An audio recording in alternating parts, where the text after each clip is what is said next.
Hi viewers. இன்னைக்கு September 11 Mahanadi serial என்னச்சுன்னு சொல்லி பார்க்கலாம்க்கு முன்னாடி சேனல் சப்ஸ்கிரைப் பண்ணாதவங்க மறக்காம சப்ஸ்கிரைப் பண்ணுங்க. இன்னைக்கு என்ன அப்படின்னு சொல்லி பார்த்தீங்கன்னா, இங்க விஜய் யார்கிட்டயோ ஃபோன் பேசிட்டு அப்படியே ரொம்ப டல்லா அப்படியே உட்காந்துருக்கிறாரு. அப்போ உடனே காவேரி ஏதோ நல்ல விஷயம் இல்லைன்னு மட்டும் தெரியுது, என்னாச்சு அப்படின்னோடனே, இல்ல அந்த ஒரு வேலைக்கு போறே சொல்லியிருந்தல, அவங்க என்ன ஓவர் குவாலிஃபைடுன்னு வேணாம் சொல்லிட்டாங்கன்னொடனே, இப்ப காவேரி என்ன கேக்குறாங்க, எங்க நான் என்ன அவ்வளவுக்கு ஒருத்தா அப்படின்னோடனே, என்ன கேக்குறேன்னு, இல்ல நீங்க எல்லாத்தையும் விட்டுட்டு எனக்காண்டி வந்திருக்கீங்களே, அந்த அளவுக்கு நான் ஒருத்தா அப்படின்னோடனே, இப்ப விஜய் என்ன சொல்றேன்னா, இந்த மாதிரி தாத்தா பாட்டி பக்கம் இருந்து பார்த்தா நான் அவங்களுக்கு நல்ல பேரு, அதே மாதிரி நான் ஒரு நல்ல பிசினஸ் மேன், அதே மாதிரி என் ஒய்ஃபுக்கும் நான் ஒரு நல்ல ஹஸ்பண்டா, என் குழந்தைக்கு நல்ல அப்பாவா இருக்கணும்ல, அப்ப நான் அதெல்லாம் விட்டுட்டு வரணும் தான் அர்த்தம் அப்படின்னு சொல்லிட்டு, இனிமே இந்த கேள்வி கேட்டேன்னா பாத்துக்கோ அப்படின்னு சொல்லி பேசிட்டு இருக்கும்போது இன்னொரு கால் வருது. கண்டிப்பா இதை பேசியே ஆகணும்னு சொல்லிட்டு விஜய் வெளியில போய் நின்று பேசிட்டு இருக்கிறாரு. அப்ப காவேரி விஜயோட பர்ஸை ஓபன் பண்ணி பாக்குறாங்க. அதுல 500 ருபீஸ் தான் இருக்குன்னு சொல்லிட்டு அவங்களோட ஹேண்ட்பேக்ல இருந்து காசு எடுத்து விஜயோட பர்ஸ்ல வைக்கிறாங்க. அப்போனே விஜய் அதை பாக்குறாரு கால் பேசிட்டு இருக்கும் போதே. அதுக்கப்புறமா உட்கார்ந்துட்டு காவேரி கிட்ட கேக்குறாரு, இது என்னன்னு.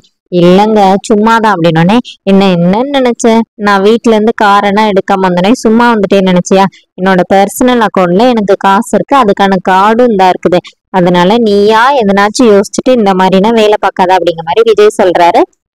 இங்க என்ன ஆகுதுன்னா, யமுனா போன்ல கங்கா கிட்ட பேசிட்டு இருக்காங்க. அப்ப பார்த்து நிவின் வர்றாரு. நிவின் கூட அவங்க அம்மாவும் வர்றாங்க. இப்ப யமுனா பைக்கா கூப்பிடுறேன்னு சொல்லிட்டு அவங்கள பார்த்தோன்னே, நீங்க வரேன்னு சொல்லவே இல்லை அப்படின்னோடனே, ஏன் இப்ப நான் வரேன்னொடனே, ஆரத்தி எடுக்க போறியா இல்ல மாலை இது ஏற்பாடு பண்ணிருக்கிறியா இல்ல பேண்ட் வாத்தி வைக்க போறியான்னு சொல்லிட்டு அவங்க அம்மா கேக்குறாங்க. கேட்டுட்டு என்ன பிரச்சனை தானே பண்ண போற அப்படின்னோடனே, நீ அவங்க யமுனாக்கு என்ன சொல்றேன்னே தெரியல, அமைதியாவே நின்றுட்டு இருக்கிறாங்க. சரி நான் போய் டீ போட்டு வருவேன். எதுக்கு, நீ போடுற டீயை குடிச்சா விஷம் மாதிரி இருக்கும், நீ போ நானே போட்டுக்கிறேன்னு. அப்புறமா நிவின் நானே போட்டு கொடுக்குறேம்மா நீங்க உட்காருங்கன்னு சொல்லிட்டு போறாரு. இங்க கடையில என்ன ஆகுதுன்னா, கங்கா குமரனை இப்படி முறைச்சு பார்த்துட்டே இருக்கிறாங்க. ஐயோ அப்படின்னு சொல்லிட்டு அவர் அழகா ஜாலியா பாட்டு போட்டுட்டு அவர் பாட்டுக்கு ஒரு வேலையை பார்த்துட்டே இருக்கிறாரு. கங்காவுக்கு கோவமா வருது. அதை கொஞ்சம் ஆஃப் பண்றீங்களா அப்படின்னு சொல்லிட்டீங்க பாருங்க, வீட்டு வாடகை நீங்க தான் கொடுக்கணும், விஜய் கொடுக்கறதுக்கு முன்னாடி நீங்க கொடுத்துடணும். நம்ம கொடுக்குற வாடகையில தான் அவர் இருக்கிறாருன்னு பேர் வரணும், அவர் கொடுக்குற வாடகையில நம்ம இருக்கிறோம்னு வரக்கூடாது அப்படின்னு. இப்ப குமரன் ஒன்னு சொல்றாரு, சரி கங்கா அப்படின்னு. அதுக்கப்புறம் இங்க பாருங்க, இனிமே விஜய் என்ன அவருக்கு நீங்க எந்த வேலையும் பார்க்க கூடாது, உங்களை பார்த்தா ஈனமான மாதிரி தெரியுதா, அவர் டேபிள்ல உட்காந்து சாப்பிட்டா நீங்களும் டேபிள்ல தான் உட்காந்து சாப்பிடணும், அவருக்கு நீங்க எந்த வேலையும் சேர்க்கணும்னு. நான் அவருக்கு எந்த வேலையும் செய்யலே கங்கா, அவர் ஜாலியா எதனாச்சும் செஞ்சுட்டு இருக்கணும்னு. அம்மாவை பாத்தீங்களா, அவரை பார்த்தா எப்படி சந்தோஷமா இருக்குது.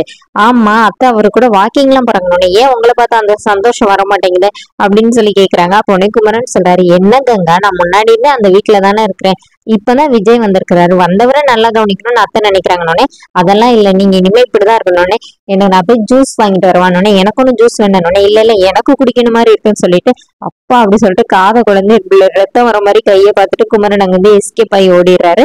அதோட என்னோட எபிசோட் பண்ணிருக்காங்க. தேங்க்யூ.